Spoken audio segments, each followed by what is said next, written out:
Hey everyone, my name is Aaron Shane. Welcome to Habitat Now, and today is a before the auction presentation because today at 2:15 have the 42nd Masterworks auction all online at our Masterworks auction site.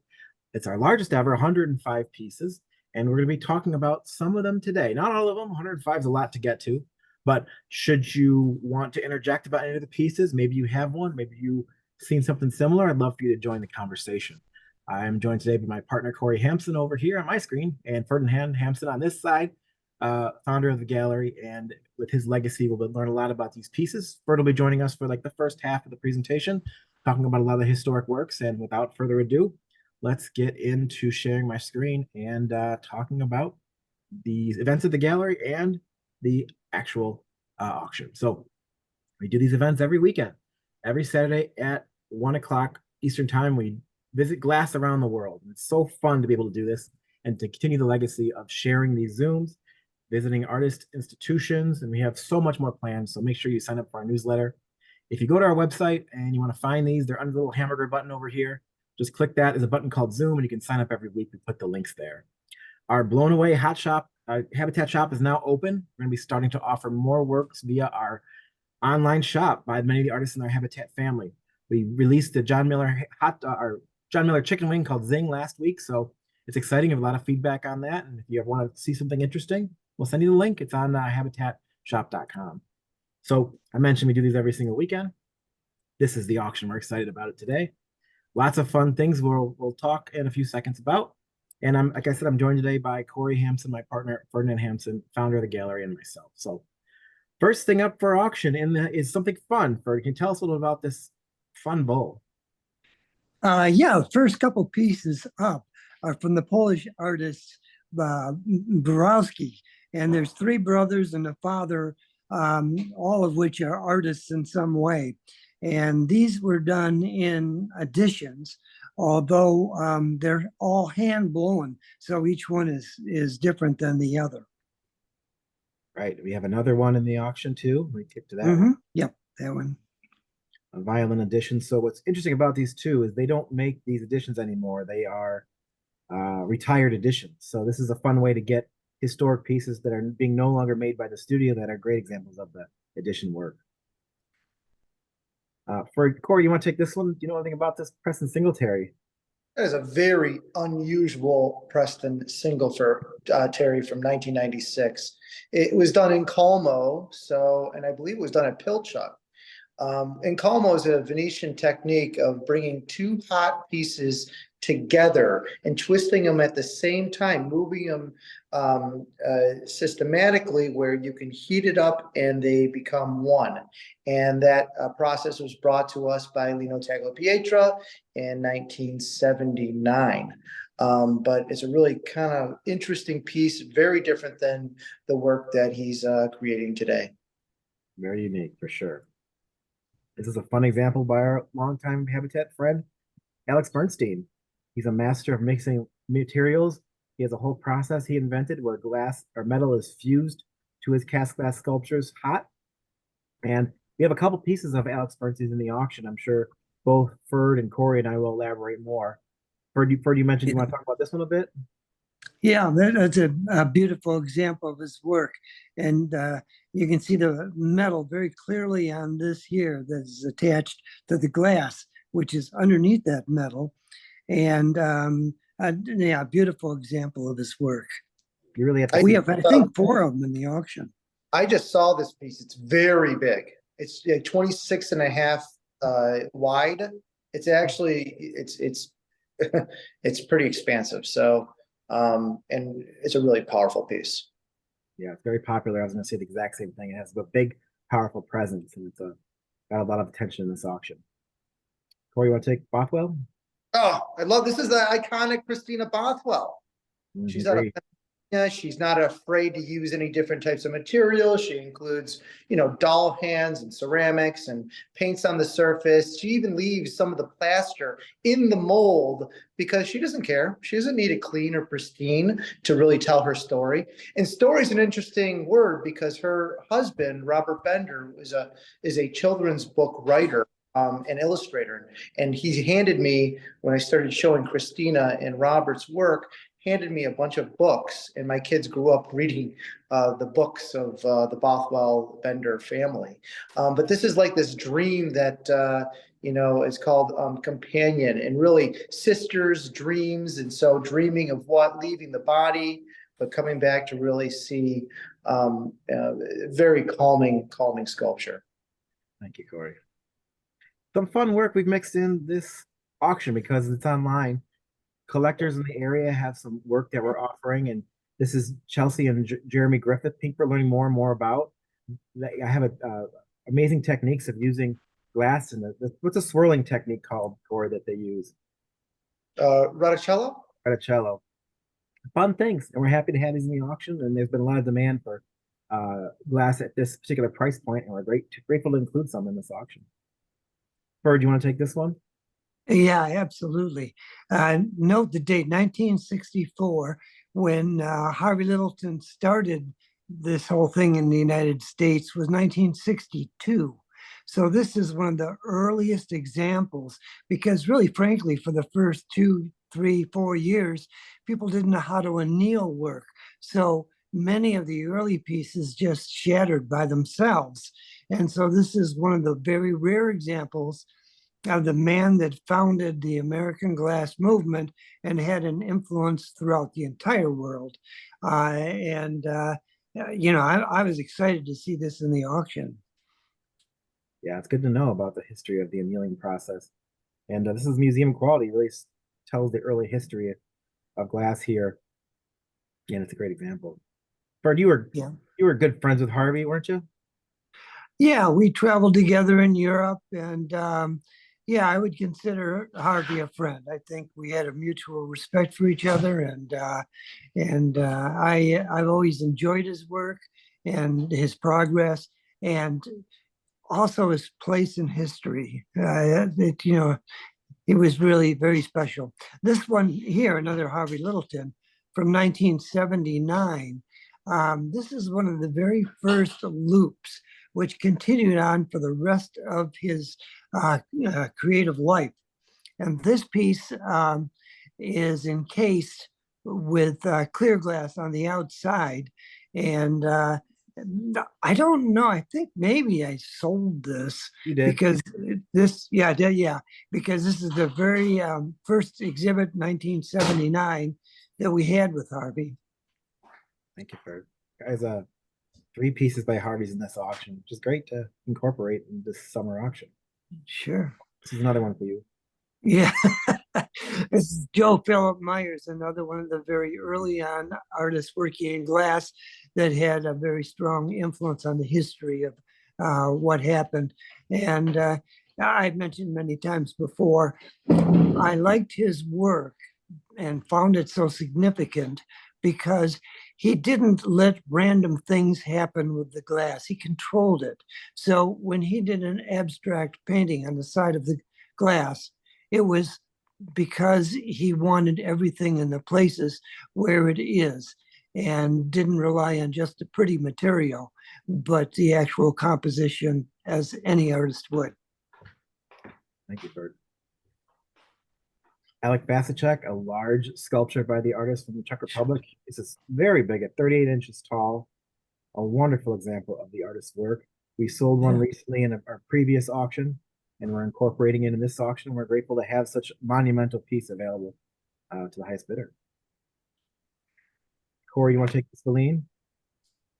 I absolutely adore these maps. This is Area 2, Map 3, which was created by Berta Vell in 1994. The maps and the boats, all of these pieces have to do with the gradation of time, journey, the search for something, the unknown. So a lot of times you find them just completely riddled with symbolism. Ladders, whether they go up and down, talking about time. Are we going up in life? Are we going down in life? Where are we today? Even the clarity of some of the glass, the future might not be clear. So, we're not quite sure, but the communication between the future and the past is in almost every single sculpture. So I really love the work, of course, but I have never seen a map that I didn't like. Heard you were taking Beecham? Yeah. Gary Beecham was a great glass handler, and he worked for Harvey Littleton in making some of his more complex and heavier work.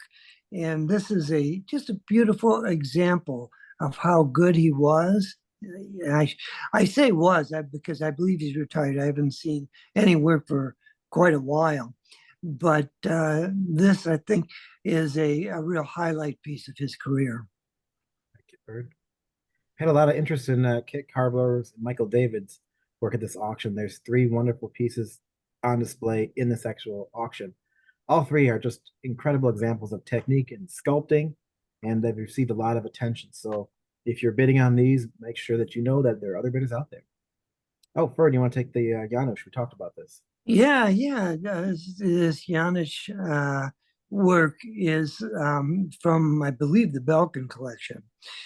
But when it was acquired, this piece was around $25,000, and it was they were very, very special. I mean, we wouldn't be able to keep this in the gallery for more than a month without somebody acquiring it.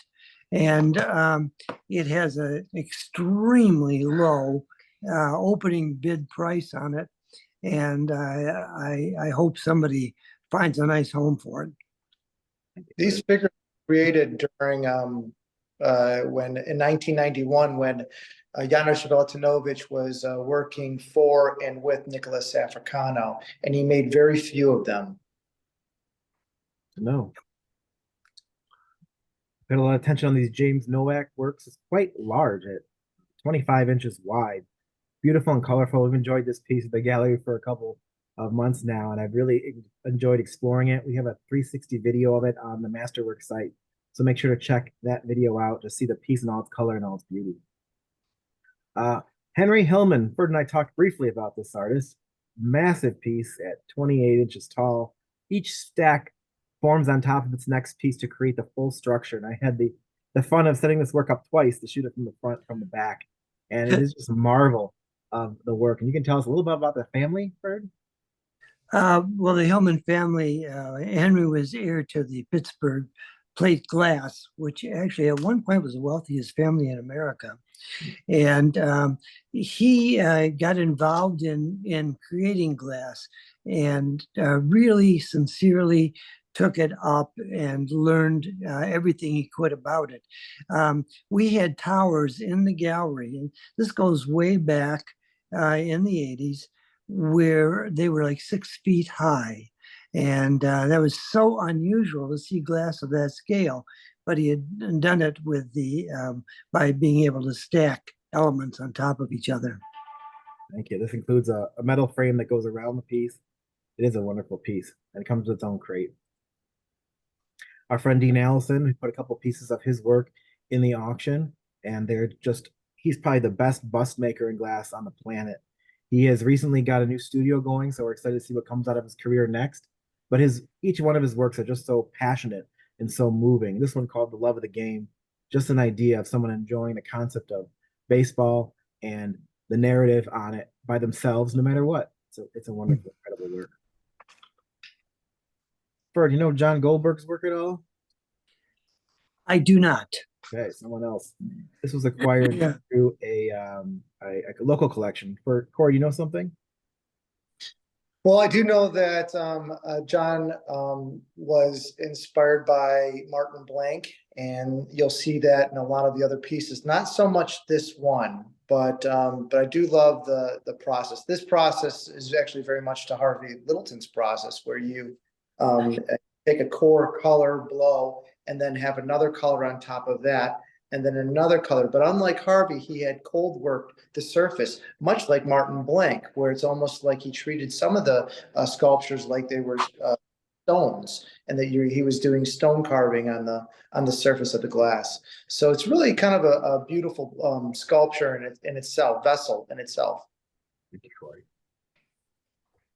Peter Yanowine, someone I don't know much about, but a wonderful example of polishing and laminating glass. Is a 360 video of the piece on the auction site, so make sure to check out that work. It's quite substantial at 17 inches wide, and is a beautiful work. Yeah, fun. Jen Violet, someone who's part of our current family. We incorporate, I think we have put her work in almost all of our online auctions because she does so well. Wonderful pieces, very powerful in the appearance of peacefulness and animals and food. You'll see a couple more. I think we have one more. Whoopsie, in the next auction, more black and white in this particular style of piece. Two wonderful birds floating on a branch and one on the ground. But and then later in the auction, you'll see a house on an orb. But she's incredible and an up and comer. Keep your eye on her. And I mentioned Dean Allison earlier. We have a couple of wall panels by him. He had some creativity, creating some work for the sculptures on the walls. And you'll see two of them at auction, which are very fun. This one's called True. The other one's called Silly. But I own a piece of his work, and Corey does. I think Ferd does as well. Big fans of Dean Allison's work. And we come back to the two other Kit Karbler works and Michael Seibel. So there's this wonderful, colorful piece. These photos, as you already know, do not do the works justice. They have such beauty and such color and such tone. And there's a lot of attention on this one as well as this work as well. This one has more simple in color, but man, it's beautiful in form and scale. Our longtime friend of the gallery, Shelley Allen. She's well known for her horses and animals. She has some incredible stories and incredible experiences of why she creates each one of these pieces. She actually owns horses in her, I guess if we call it a farm or stable where she lives in her studio. And she experiences the world. She creates things that she's experienced and see. I hope she hasn't seen a bear up close and personal, but you never know. And I just love her work, and I'm a big fan of hers. I have two in my collection. This Shelley Allen, this bear kind of reminds me. I know that Shelley had been one of the main gaffers for Billy Morris for a number of years at Pilchuck, and so a lot of the work was created with Shelley. A lot of the animals were created with Shelley, and this particular piece kind of brings us back to the series he did where he created pins, the pin pieces we call them, or animal artifacts, and so it's relatively feel to it, and it feels like a Billy Morris in a way, almost like an ode to Billy. Two of these massive wall panels in the auction. It's where we had them in the past, and we've done rather well with them. This entire installation is 42 inches tall by 42 inches wide. Each panel then would be 21 by 21, give or take. And we've done rather well with both with Carmen Better's work at auction. Beautiful. Space on the wall. What an incredible place to put glass. And Carmen is made some incredible works for this auction. Yeah.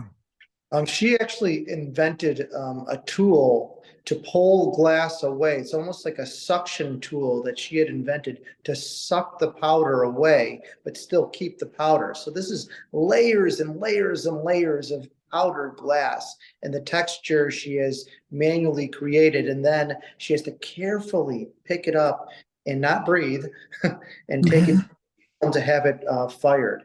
Really kind of remarkable. And unfortunately, this image is you don't see the depth to the work. You see, it seems very flat, but there is a lot of texture, a lot of depth. Thank you. Beautiful. The late Etienne Leperlier, Antoine Leperlier's brother. We have two, I think, of his works at this auction. Master of the pate vert technique. This work is a small little like chalice called Coupe 23, something to keep your eye on. Something fun. We've never had this artist's work before. Richard Ryan. It's like a long tusk glass sculpture. It was probably purchased in an art fair. And we wanted to make sure to incorporate some things that are interesting. And we thought this work was very fun, able to be incorporated at the level for our auction. So this is a rare piece. I've never seen one before. This is a collaboration between Alex Bernstein and his mother, Katie Bernstein. This was acquired. This was in a local collector's collection here in Michigan. We picked it up and were able to take photos and put it up on display. And I've never seen them work together on anything else before, as far as I've known out there. And I'm guessing it's a self-portrait. It kind of looks like Alex, maybe. I can't tell, maybe a little. But it is a very interesting work. Lots of detail. You can see the process of carving that came about. It's an early on piece, 2008, but something very interesting to offer.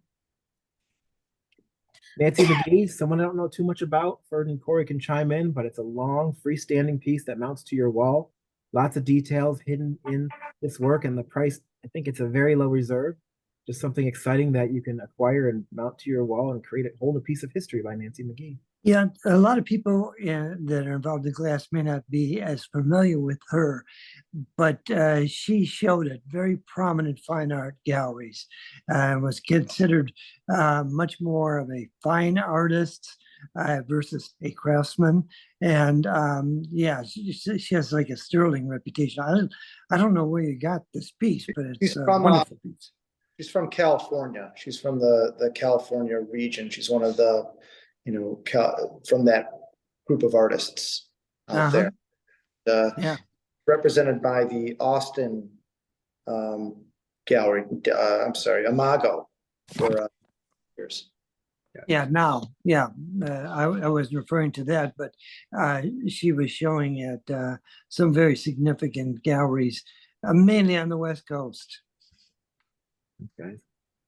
A wonderful work by Alexis Silk, who is probably the only female artist working in Toronto right now. We did a talk with her a couple months back about her life, career, and work.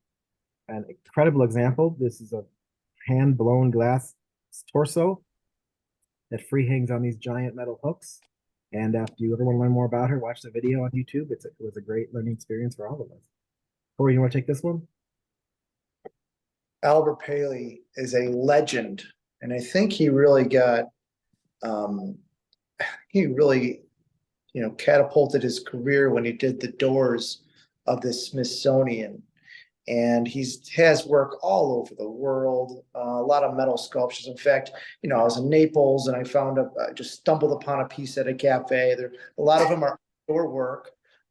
This is not an outdoor piece. This is an indoor piece. And over the past 2 decades, he's gone to Pilchuck and he's worked with John Lewis and Bill Carlson, as well as Martin Blank, blowing the glass. And so they make the glass, and then he's made about 40 to 50 pieces or so that he's incorporated the metal and the glass, actually making the metal around the glass, really kind of fascinating. And this is one really stellar example from 2019. He's in an incredible number of museums and has also done some projects that are so enormous that it puts him with the very elite sculptures in the world. He did a 90-foot sculpture in Mexico City. Park, Yeah, and the St. Louis Zoo, we did that sculpture that was absolutely enormous and so incredibly beautiful. Thank you, guys. Just a reminder, the auction happens right after this on our Habitat Masterworks site. Go to habitat.com, put the link in the chat, and click on Masterworks, and you can sign up right now. A fun treasure from our vault, unknown artist, blues. We called it Blue Spiky Orb. Something fun to show and care about, but it's up for auction today. Another artist we don't really show that makes production work, but I went on the artist site and I did not see any of these waves available. They all have sold out. So acquire a sold out piece of artwork from an artist named Christopher Video at their auction today. Wonderful pieces, something new to the auction along with the next piece. Dan Friday, who was on, I think, the 3rd season of Blown Away, a Native American artist pushing the medium into the future, and a big friend of the gallery. We're looking forward to working with Dan more in the future, but we're honored to have a piece of his in the show. Another Alex Bernstein. This is a really older work from 2003. One of the earliest I've seen since I've been here, and it's just, you can see his process coming together, casting and carving the work down, creating a form, leading to what he creates today. Has a very great starting price. So if you're looking for an early Alex Bernstein, this is probably it. Aaron, 2003 is the first year we exhibited Alex Bernstein in our international. And this could be one of the pieces. I'm not positive, maybe Ferd will remember, but they were all clear of optical crystal and cut and carved. And so it's very similar to what he was creating then. Which is interesting is that piece was created, 2003? Mm-hmm. And here we are in 2024. And we have like a rendition of the work that he's revisited in the gallery today. Can leave in 5 minutes. Great. All right, and then a newer work made in 2018 as this technique developed over time. We have the blue work you saw earlier in the auction, this one today, later on developing as his career developed, well, something for everybody. And this work is 14 inches wide and just wonderful. Yeah, I agree. Ferd, do you want to take this one? Yeah, because I love her work. This is Kathleen Mulcahy, and this is the drip pieces. The thing that I really love about these is not so much the glass dripping down. That element just really contributes to the piece of art. But I love the background she gets. They're very sensitive and very calming and very beautiful. Ferd, I couldn't agree more. Hayden Wilson, someone we showed in the gallery. As time went by, he created a production series. These blown Marini bottles are quite popular, and it's fun to have one in our auction. They're just absolutely beautiful in color. And it's the first time I've ever seen one was actually when it came in for this auction. And we're grateful to have it to be able to offer it today. This Micheluzzi piece was actually a commission by the clients that actually wanted to get a piece from the artist and had him commission this beautiful vase form in all white. And it is all white. There may be some distortion from the color of the photo, but wonderful work by the Italian artist. This guy's I would say that Micheluzzi is a genius. And I was in his studio not too long ago in Venice, and he was inspired by the floor in his studio and created a whole body of work that almost looked like ceramic or terracotta, or just extraordinary. But I think he is an absolutely brilliant artist. He was represented by Barry Friedman for a number of years. But this is a fine example, a very colorless, unusual shape, maybe because it was created in 2000, but he's kind of on to creating a different shape, adding a tremendous amount of color in his work today. Someone I don't know much about, but has been working with glass for a long time. During my research, I keep seeing the artist's work pop up from back in the day. And this particular stacked laminated piece comes with a lamp underneath it to make the piece kind of illuminate, preferably at night, because it's something I've never seen before. But as I was dabbling through the history of the internet, I was seeing different bodies of work from the artist. So it's great to see that we have one in this auction. Our friend Paul Stankard, I always like to incorporate some of his pieces in our auction. This is a unique cube form. He's more well known for his orbs and paperweight shapes. But this particular work, I think, has everything you want. It's got blueberries, it's got bees, it's got earth spirits. It has a lot of different details that people look for in his work. And it is a cube form. So it's fun to see the dynamic of the reflections as you look through the piece due to the shape. Aaron, what is spirit? Earth spirit is like the root system underneath the piece. So if you flip it upside down, you'll be able to see little humanoids underneath the piece as if they're creating life. It's like Gaia or some kind of humanoid form. It's very cool. Very interesting. A longtime friend here at the gallery, Peter Hora, great to incorporate his work in this auction. Usually we incorporate the small pieces. You'll see some later in the auction. This is a unique piece, cast, beautiful orange tone, orb on top, priced very well, and grateful to have some of his work in this. 2002, really early. Very difficult for him to make because they're two separate elements. They're not one single casting. And so he kind of abandoned creating these. So there's not many of them out there. You can see that if the photo is blown up, it's kind of has a negative space right here between the two. Another map by Berto Valine that Corey talked about. I love the color in this piece. I love the purples and the pinks and the simplicity of it with the boat form and the humanoid form that he's so well known for. And it's just a wonderful work, wonderfully incredible work. Back to Valine again, an etched plate. Do you think this is something that was produced by Costa Boda, Corey? You think it was unique, in your opinion? I mean, looks to me, it's an early piece. You know, I mean, I haven't seen one like that. I've seen a lot of On Wolfs. I've seen some Costa Boda, you know, who was a main designer for Costa Boda. She was under On Wharf, by the name On Wharf. And then I have not seen one like this. So the question is whether it's Costa or it's unique. Back in '92, at Costa, they would sign the work unique, UNIK, and not UNIQUE. So should say unique if it's unique, or unique if it's unique. But for me, I don't know if it's a production or not. It's very difficult for me to tell based on not seeing anything like that before. Gotcha. It is signed, so I'll definitely look into that for sure. This was the clients. There were a couple clients in the area that had a big collection that we picked up, and this was the husband's favorite piece in the entire collection. Berta Valine male. It actually hangs on the wall vertically, so we just shot it horizontally due to the fact of the framing of this particular presentation and the framing online. But it is just a wild little man that hangs on your wall somewhere that you can enjoy forever by the master, who's I think he's really good friends with the King of Sweden, right, Corey? Yeah, he's I wouldn't say good friends, but the King of Sweden has definitely commissioned him to do a self-portrait inside a boat. The Costa boat ended up gifting that piece to the King of Sweden. You said it was inside a boat? It was inside a boat that was a beautiful boat, but it was a self-portrait of the king.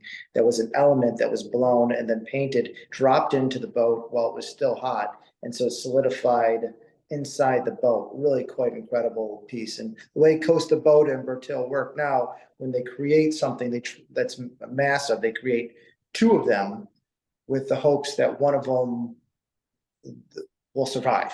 And they're on display. There is at Costa Boda one of the boats, and the other one they had gifted to the king. Very cool. Another piece by Berta Valine. I would call this one a mask that mounts to the wall. Very detailed. Looks like some mixed media in the middle of it, something different, and 22 inches tall. There's a code on these. And so if you look, it says map P2192. So an interesting way of any time you run into a Bertil Valine, P21, and there's no Costa, means it was made in the United States. And if there's a P, it means it was made at Pratt. If it says MOG, obviously that's the Museum of Glass. And then this is the 21st piece that he made in 1992 at Pratt. Another example of Bertil's work, his boat form, most well known. Lots of visuals Corey talked about earlier with the clear boat end leading to the unknown. Sunken, blown forms, the mask, and other hidden things of different meetings. But I love the way this work has mostly a dark tone with a red glow at the end. It's one of my favorites in the auction. And notice the tip of the is clear. When I was telling you about the boats, the tip of the piece clear, it means that the future is clear. Past kind of known, a little murky. In the middle is kind of like what we're in now. It's like a Deepak Chopra, But we want to live in the now, just wonder towards the future. And that's why Bertil always has that clear tip to the boat form. Someone new to me, Mark Kobayas. This work is rather substantial at 25 inches tall. There's a 360 video on our auction website. You can see these very interesting sandclass textures in the back that you see through the piece. I really enjoy this work called the Homer Glass Building, but by someone new to the gallery. This work, Eric Hilton Phoenix, has multiple panels that create this beautiful rising up form that Eric Hilton is so well known for his clear glass and etched glass. This is an early piece from '97. And assembles to create this incredible form, and it has such beautiful optics. But it's obviously hard to tell with the photo alone. So if you win and bid, I promise you'll love it, but I don't have a video of it right now. The wife of Berta Valine, or Rebecca Valine, who has passed away, really well known for these visuals, Corey, wouldn't you say? Yeah, in fact, she is in Sweden, which there's 7 million people there, more famous than Bertil and one of the most famous artists in all of Sweden. In fact, one out of every 4 households has some type of Ulrika Valine design, whether it be a placemat, a suitcase. They really know how to market her at Costa, but she is everywhere. In fact, there's a museum that opened up that's run by Hampus, Bertil's son, that's about 45 minutes outside of Vaxio. and dedicated to really her work. You go into a room and it's wild, but there's a lot of there's her own symbolism. The snake that represents Adam and Eve and fertility. Really, you cannot, I mean, just by looking at the work, you can instantly know that that is a Ulrica volume. Gotcha. Another artist that's kind of newer to me, Claude Navarro. There's been some interest in this auction piece. Incredible vestibule, multiple pictures on the website. Something for you to check out. Louis DeLupe. We've sold a couple of these pieces at auction. They've been quite well received. And I have a whole documentary typed up under the piece about the artist who's really famous in the area from the era. The visual in the center kind of floats around the side, so it has quite an interesting appearance. So definitely check out that 360. Another new artist, Zoe Adorno, don't know much about, but it's called The Search of the Spirit Guide in circa 85. It looks like a work from the era. Lots of details, lots of colors. Definitely check out all the images of this particular sculpture because it's something that's quite substantial and quite interesting. And the other, yeah. Video of some of these online? Of some of them, yep, they're all on our Masterworks page. If you click on it, it's the first video you're going to see. First thing you're going to see is a video of 360s of most of them that we had a chance to shoot. This is the other Etienne Leperlier, 3 separate sculptures that form this kind of torso-esque a sculpture once they're assembled next to each other. Kind of interesting. You can assemble them straight on, you can bend them back, you can bend them forward, trying to create the overall appearance of what this work is like. But he was such an incredible artist, and he was around when I first started my career, and we showed some of his pieces. And his brother still lives and works today. So it's an artist you can't really find new work by, but at auction, it's the best opportunity. He's actually a second generation glass artist, which I absolutely love because Aaron and I are both second generation dealers. And his father was a very famous pâte de verre artist. And so kind of passed that torch on to both Etienne and Antoine. Another interesting work by someone named Richard Delon. I don't know much about the work. It's 2 separate panels that form these incredible fun visuals. As they explore the piece, there's hidden, I think there's dolphins and people blowing horns and different objects, and this mounts to the wall. And if you love colorful works that are very literal and like to tell a story, this work would be for you. We have 2 of Michael Janis's new sculptures called That's No Moon. These are cast, and I'm cast glass representing Star Wars, right? It kind of gives it out right away. And there's a yellow one and a green one, something he just started producing. We wanted to get the word out about this body of work, and what better way than auction? And they're priced very well just to start the body of work being to finding homes. The title That's No Moon came from the first Star Wars. When Luke Skywalker saw the Death Star, he said, "That's no moon." I think everybody knows that, Corey, don't they? This is a wild piece. So this was a gift to all the donors of the Seattle Art Museum who donated a sum of money back in the year 2000. As a thank you, they got these unique sculptures made by Jenny Ruffner that come in their own hard wooden box. It's like usually it's a metal leaf with all the orbs that she blew on top. And so the state is now deaccessioning this piece, and it's available at auction. And check out the video, of course, too, of this. We have 2 Rick Beck works. Many of you know the artist who I believe used to live in North Carolina, now lives in Hawaii, and as a master of the cast material. Beautiful tones and colors to his work. We've had them at auction in the past, and they've been very popular. We have both orange, or reddish orange and green. This particular one's called Sunset. It's 24 inches wide to give you an idea of scale.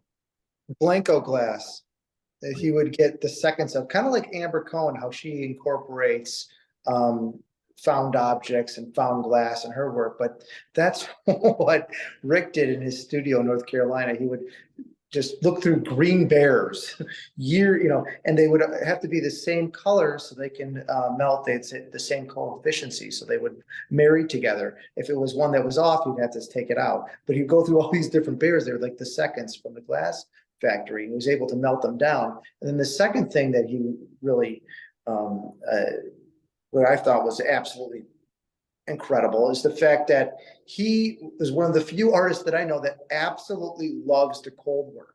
So this particular piece was about 3 times the size of what it is now. And he would sit there and just cut the object away in his backyard. It would take him days and days, sometimes weeks, and sometimes even months cutting away to get to the form. The other thing is he was inspired by African art and the Zulu nation. So there's a lot of spoons. There's actually a spoon in this one, but it's hard to tell, a spoon shape. The spoon in the Zulu nation, if you were to marry a woman, you were to whittle the husband, or the father, a spoon to show that you're a good provider. And how well you whittled it, the father would give his blessing that you could marry the wife. And so kind of a fascinating thing, but also inspired by African art, much like Picasso. So I really adore both of these pieces and Rick Beck himself as an artist. Thank you, Corey. This is our second Ginny Ruffler in the auction. This one's called the 2D and 3D decorative dewdrops. Lots of detail, lots of lampwork glass to create this entire piece. It's lots going on in the front and the back, so you can see it from all sides. And a wonderful and incredible example of Ginny Ruffler's work. Another unknown artist. It is signed, by the way. We couldn't make out the name. You can see the signature online. Optical glass that has been carved and laminated and together, creating this interesting form. And this came from an art dealer in Canada that was selling his collection. And between the two of us, we couldn't figure it out because a lot of artists work in this particular style. Someone will get a great gift. It's 14 inches tall, and it was impressively done. Sally Fox is a UK artist that usually partners with her partner, I can't remember his name off the top of my head, to create abstract work and experience-based work.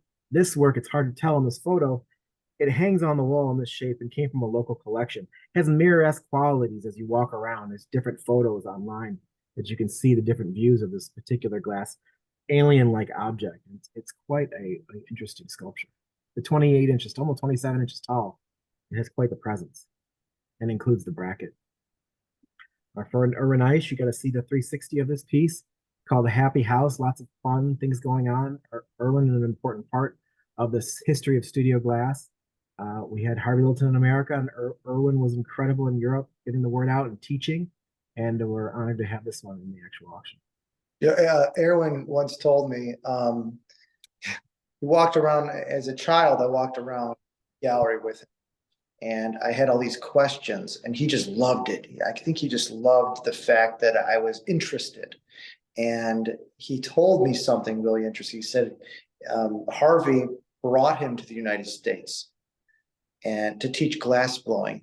But he said the one thing I was not good at was glass blowing. I was not a good glass blower, but I would tell a story where I was able to express myself.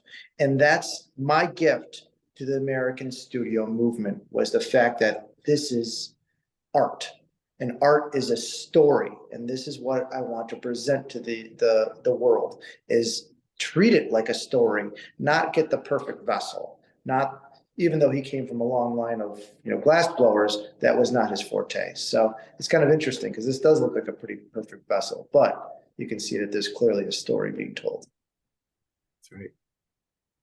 Benjamin Moore done well with these at auction in the past. His interior fold series. I love the color of this piece at 14 inches wide. Just completely what you want if you're looking for one of these bodies of work.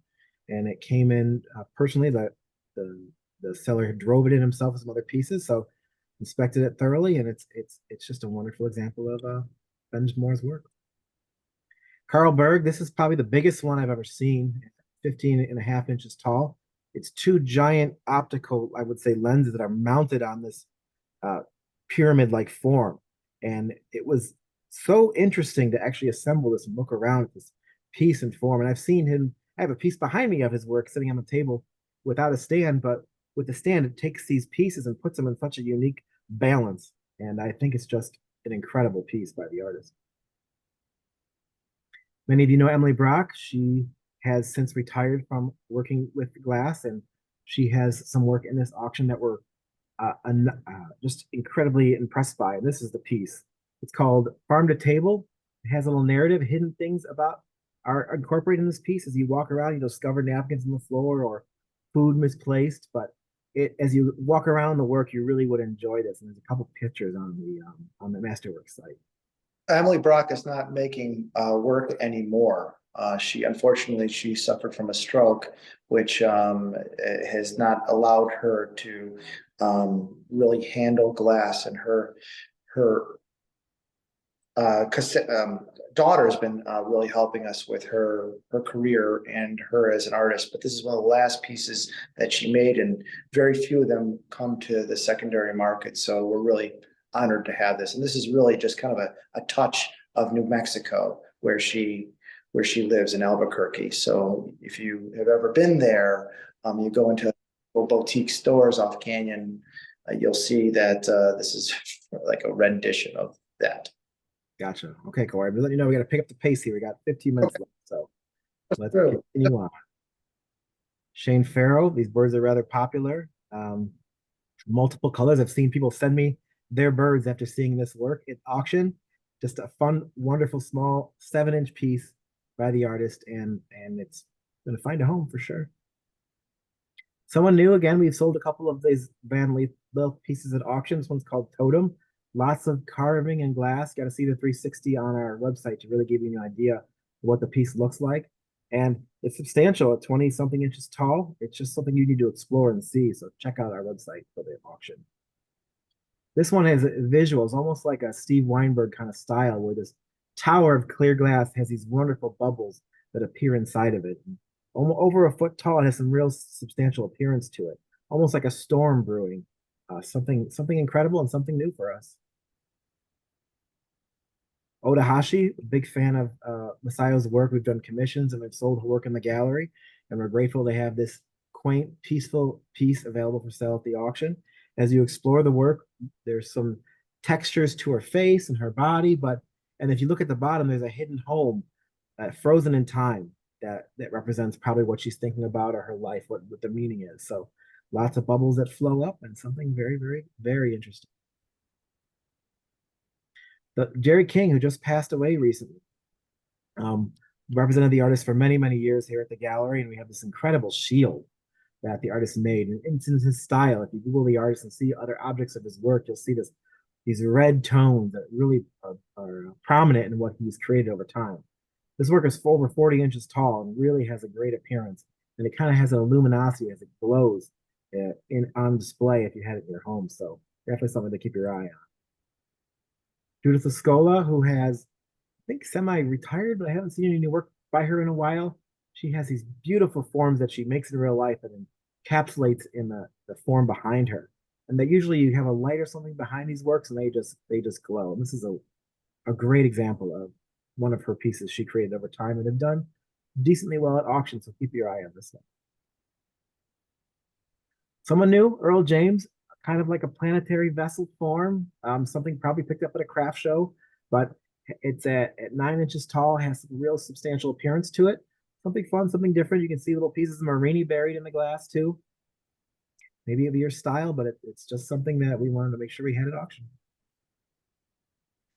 Tommy Rush, this work has had some interest as well, and she is the wife of artist Richard Jolly.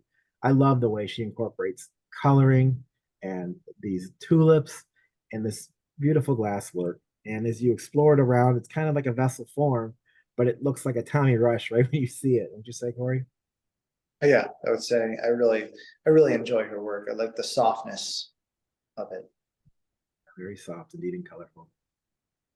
Austrian artist Robert Kamplage giving an homage to past President Barack Obama. We're not talking about politics here today, so go ahead and throw that right out of your head. Just enjoy this particular work by the president, should you like him or not. But obviously, he was inspired to create a work in homage of the president at 16 inches tall. It's quite a nice piece. This is the only social commentary, call it that, or self-portrait that I've ever seen Robert Kamplage do. Right now, he's got a huge following on Instagram. Hundreds of thousands of people tune into him doing these performance pieces, which is really kind of fun to watch. But this is a very unusual piece. Yeah, he usually does them about different storms in the past, but this is definitely unique. Corey, do you want to take this one? Yeah, Clifford Rainey Beauty. I asked Clifford, I'm like, what does the rock underneath the table signify? He goes, nothing. Because actually the rock, when you're sculpting something, long ago, you would stick a stone underneath the table so the table wouldn't rock when you're sculpting it. So I thought that was kind of fascinating. So when he was at art school, he did that. But this particular piece, Beauty, was based on the female form and actually was inspired by a friend of his who had breast cancer. And he did a whole series of pieces based on this particular moment in time. And so the body is quite beautiful, but it's also there's areas where there's hard fingerprints and it's been mutilated. I don't want to say mutilated, it's just a horrible word, but rendered a little bit differently and pushed and pulled with the material. But you can see his hand in just about every single casting that has been done. You can see the fingerprints because he sculpted the entire thing originally out of clay. Interesting about the rock. So the piece is actually separate layers that assemble together to create the form. So keep that in mind. Wuligong Frog Imminent Spring Dance. This is an addition from Loretta Yang, who do quite well with these flower vessel forms. They are stunningly beautiful. And if you like this, we actually sell them in larger scale too. They go up to, I think, like about 24 inches tall. So, but it's a great chance to get one of these at auction. Our longtime friend Nick Mount from Australia, want to make sure we incorporate a piece of his in our auctions. Very impressive works, patterns and simplistic forms, and includes the base. Usually kind of objects you'd kind of have, but more like design and style. Wonderful, wonderful work. He did a lot of the glass blowing for Dick Marcus. I don't know if you're aware of that, Aaron. No, I didn't. I know they were friends, but they really worked together. Kind of a distance, isn't it? It is. It is. Another work by Emily Brock. You ever seen a flat panel work by the artist? I've seen maybe her work in 3D at museums before, but an early 1980 piece by Emily Brock. I mean, it's blue and black, so it doesn't have as much color as some of her actual objects, but you had to start somewhere, and this was kind of like a fun historic piece of maybe a scene out of a window looking at a mountain, but I'll leave the interpretation up to you. The earliest piece I've ever seen of Emily's. Definitely. John Wood, this was a piece that John Wood, who is a big fan of Lubinsky's, made early in his career. I think he made this probably at like a glass school, and it was auctioned off afterwards to raise funds for the school, but things come back full circle, and at 9 inches tall and 8.5 wide, and it's cast and solid. It is quite an impressive piece by the artist who's still working today and lives right by the gallery. See him all the time. IRDS, these two artists from the Czech Republic work in laminated and polished glass, incredible technicians, and are still working today. We have two pieces in the auction. This one called the Polyphony Piano, and the other one called Swing. They have different bodies of work, but this is by far my favorite because the color is just incredible. They illuminate so well, and they really make you feel like you're in an ethereal place. These are unique pieces, but IRDS also are some of the main designers for Moje, which is a major production company in the Czech Republic that actually Pavel Hlava worked at. Interesting. Steve Tobin, an artist of many, many different skills. A tall vessel form in this blue glass with these big giant faces that have been laminated on the sides or connected hot, maybe 21 inches tall. Something new to auction, you'll win. Another Bothwell we have at auction, celebrating motherhood. You can see interior forms. My favorite thing about her work is when she paints on the outsides, creating these small little visuals you experience over time. You can own her piece for years and discover a small squirrel, but it looks like usually these works are inspired by the actions of her kids. I'm guessing it's kind of like the mother on bottom hoisting the kid up in the air as a struggle. I'm a parent. I know what this is like, and so it's very very intense, but also moving work. Donald Lipsy, apologized for the photo. It was shot upside down. This artist is kind of experimental. I was talking to some people about it, and he's known for putting beer inside of liquid. And if you Google his name, you can see different bodies of works he made back in the day. This one was actually owned by Jack and Aviva Robinson, who are big collectors, probably the people who really started collecting a higher price glass in the world here locally in Michigan. And this work comes with the bracket and mounts to your wall. And I guess you can install it any way you want, but it is a very interesting piece. And I discovered it has a plug on it. You can probably see it right here for filling the liquid up and out, which is probably old beer. There's a really great example of Donald's work at the Corning Museum. It's a truck with giant glass blown elements in the trunk of the vehicle, and you can't miss it. I mean, it's a giant truck at Corning. So next time you're there, hopefully you'll know the work and can make the connection. Yeah. Richard Ritter, a longtime family member of our Habitat family. He has retired since. This work is a tough photo to see. There's details carved from Marini details on top of this piece, all white on white. It'd definitely be a risk to acquire this one, but it is a beauty, something that's interesting and want to incorporate at auction. Ferd told me when that was created in 1982 that that was the hottest piece on the market. In fact, there was a line of people that wanted to commission the work, but Richard, being Richard, said, I don't want to make them. So there isn't many out there that are completely monochromatic. Yeah. But this is a very unique piece. Thank you, Corey. Help me with that one. Appreciate it. Karl Leibowitz, someone I don't know much about. Lots of visuals, almost like painted inside the glass with these powerful horns on top. Looks like a story of a wolf and a human. Definitely see the 360 of this work on our website, on the auction site. William Carlson, an older work by the artist, just being very clear. It does have some scratches to the glass here and here. It is a worn piece, does have some wear, but it is a beautiful work. Two pieces that attach together that are separate when it ships. Well known, we've done really great with this body of work in the past, though it is priced accordingly, so make sure you check it out and bid. Another horror at auction. This is more like a smaller maquette piece of giving homage to the works he's made in larger scale. It kind of reminds me like a Levinsky pyramid, but definitely in the Peter Horra style. You'll see in this particular work, minimal bubbling. That's what Peter is so well known for, keeping the glass almost pure, but there is some texture in there. Wonderful work. So we're offering the first ever fully functional pipe. And I have dimensions on this. I just got it via text before this meeting here. It's about 11 inches tall by 7 by 6, and fully functional, created by Robert Mickelson, who's been dabbling in the pipe world for a long time. We wanted to be able to reach that market in the auction and incorporated this piece. Great seeing these. Blown away winner, John Moran, is in the auction. We have this piece called Loathing, definitely a work about society and people's inner fears, and it's 16 inches tall, and the head kind of comes reaching out of this beautiful well. And it looks like it's really heavy, but it's actually not, because he uses mixed media and glass together. And I'm a big fan of his work, and I own 2 pieces myself. Corey, you want to take this one? Yeah, this is a unusual piece by Davide Salvadori, who's most known for his instruments that he has created. I was talking to a curator yesterday of creating a show called Is Appropriation Appropriate? And where different artists are inspired by different cultures.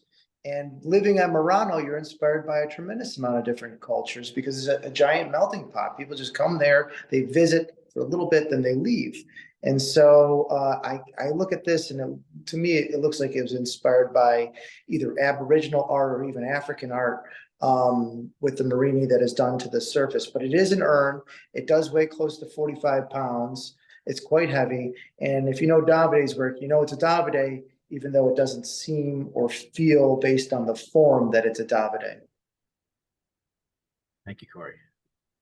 The other Jen Valletta I was talking about, with the home simply floating on top of a mountain, maybe. Very peaceful work. 4 by 6 by 6, so about the size of your hand, incorporating glass and mixed media. We've done well at these at auction and in the gallery. Tammy Coatsworth, we've sold some of her works, who are an homage of Andy. Escapes my name, Corey. Help me. Andy Warhol. Andy Warhol. Thank you. But you know, this is really great because it's like complete trompe l'oeil. And those crayons, they're not crayons. That's glass. And that drawing is done with glass. There is no paint in this. There's no ink. It's all glass. It's absolutely incredible. And I tried to put together a trompe l'oeil show not too long ago. I really love the idea of artists that can do that hyper realistic take a material and make it feel like it's something else. And Tammy is an expert at that. Susan Taylor Glasgower's Cinderella handbag. This is a fully functional glass purse. You have a glass soiree you have to go to. You have a party you have to go to. This is the purse you want to bring. My grandmother bought one of these for her personal collection. We have a couple left in the gallery. We wanted to make sure there was an opportunity for someone to pick one up at auction. I think you can hold probably your lipstick, and that's about it. But you know, I carry it. I got one for my wife, and yeah. it's more of a display piece, but it does open, and you can put something in it. But I wouldn't carry it around because of that delicate handle. Okay, different opinion. Do what you do. You want me to ride back to where you want to take this one called Red Teeth? Yeah, this is the Rybaks, the family in the Czech Republic are just, there a lot of artists out there. You make what you see. And so you have a total brutalist feel with a lot of the glass. But the Rybaks are a little bit different. They kind of took their inspiration from something completely different. You'll see a lot of prehistoric looking fish, or it feels like something that's been buried for thousands of years, and then come, discovered, excavated. So I really like their work. I've always loved their work. A lot of it's very difficult for people because of, not just because of the colors, but for the fact that how many people want to live with a giant dead fish. But to me, it's almost like they're surrealists. So they might take a dead fish and expand on its eye a little bit and make its teeth a little bit larger. So it's not a fish at all. It's something that you'd find perhaps in a dream or so. So I really enjoy the work. Again, very few of them come to the United States. They don't have any representation whatsoever in the United States. And they have a huge kiln in their basement where they can create these massive, massive sculptures. And now the kids are involved creating work as well. So it's kind of fascinating to watch that second generation create work, which is kind of very similar to the parents' work, and take on that tradition. Thank you, Corey.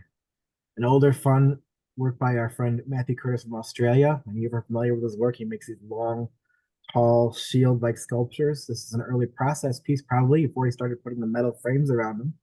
Wonderful colors, incredible tones, and just a substantial, at almost 20 inches wide, as it curves around, creating a great presence in your glass art collection if you were to get this. Another work by Rick Beck. This is one of my favorites of his series, the gear piece. The cast glass gear. It comes with a box, I believe, that holds the piece in there. There's different colors we offered over the years, and this is the clear one, which really incorporates the glass feel to it. Just an incredibly technical artist doing something easily recognizable that is just incredibly beautiful. And then the final piece of the auction. Corey, tell us about this Descending Series piece. I can't believe we went through 105 pieces. Crazy. I thought we were going to go through just a couple of them. But this is the iconic Harvey Littleton, the descending form.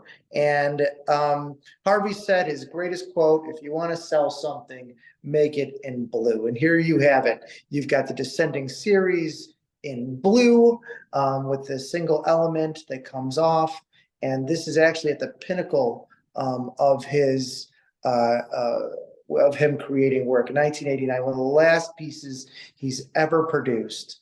And you can tell by the quality of glass, the glass would have been more of a yellowish tone, and some of the colors would have been a little bit different, and the scale would have been a little bit different. But this is one of the last ones. It's really quite beautiful in person, and good luck bidding.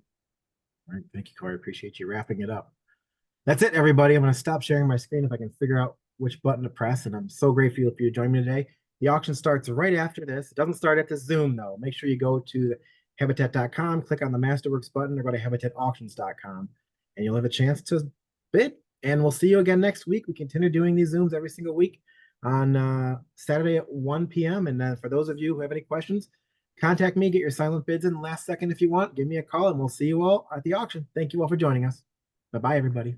Thank you.